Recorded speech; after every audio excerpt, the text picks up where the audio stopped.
जिंदगी हर कदम एक नई जंग है। অভিনেতা মিঠুন চক্রবর্তী, যিনি প্রধানত বাংলা এবং হিন্দি ভাষার চলচ্চিত্র জগতের একজন দিকপাল অভিনেতা। ১৯৭৬ সালে পরিচালক মৃণাল সেনের মৃগয়া ছবি দিয়ে চলচ্চিত্র জগতে পা রেখেছিলেন মিঠুন। এরপর দীর্ঘ ৫ দশক ধরে দর্শকদের মনোরঞ্জন করে আসছেন তিনি। বর্তমানে ৭৫ বছর বয়সেও মিঠুনের অভিনয়ের ধারা বজায় রয়েছে। আর এখনও বিভিন্ন ছবিতে বয়োজ্যেষ্ঠ ভূমিকায় অভিনয় করতে দেখা যায় এই অভিনেতাকে। কিন্তু একজন দক্ষ অভিনেতার পাশাপাশি তিনি একজন দক্ষ রাজনীতিবিদ। বর্তমানে মিঠুন চক্রবর্তী ভারতীয় জনতা পার্টির একজন সক্রিয় কর্মী। আর আসন্ন বিধানসভা নির্বাচনের ভোট প্রচারে গিয়েই গুরুতর অসুস্থ হয়ে পড়েন বর্ষীয়ান অভিনেতা তথা রাজনীতিবিদ মিঠুন চক্রবর্তী। গত ১৬ই এপ্রিল বহরমপুর বিধানসভা কেন্দ্রের বিজেপি প্রার্থী সুব্রত মৈত্রীর সমর্থনে বিশাল রোড শোর আয়োজন করা হয়েছিল। আর এই রোড শোতে উপস্থিত থাকার কথা ছিল অভিনেতা মিঠুন চক্রবর্তীর।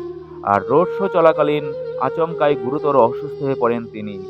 এমন পরিস্থিতিতে তড়িঘড়ি তাকে বিশ্রামের জন্য অন্যত্র সরিয়ে নিয়ে যাওয়া হয়। মিঠুনের হঠাৎ এরকমভাবে অসুস্থ হওয়ার কারণ সম্ভবত প্রচণ্ড গরম।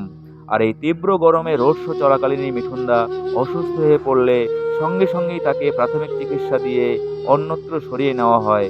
আর মিঠুন চক্রবর্তীর হঠাৎ করে এভাবে অসুস্থতায় কিছুক্ষণের জন্য রোড শো থেমে গেলেও পরে মিছিল মিঠুনদা ছাড়াই এগিয়ে যায়।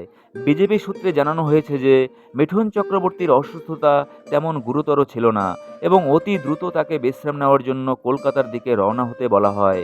মিঠুন চক্রবর্তীর অনুপস্থিতিতে দলের বাকি অন্যান্য সদস্যরা রোড শোকে অব্যাহত রাখেন।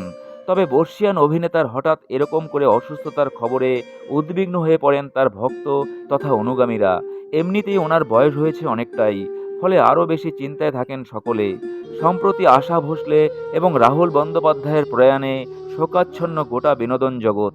সকলেই মিঠুনের দ্রুত আরোগ্য কামনা করেছেন। আমরাও চাই মিঠুন চক্রবর্তী অতি দ্রুত সুস্থ হয়ে তিনি কাজে ফিরুন।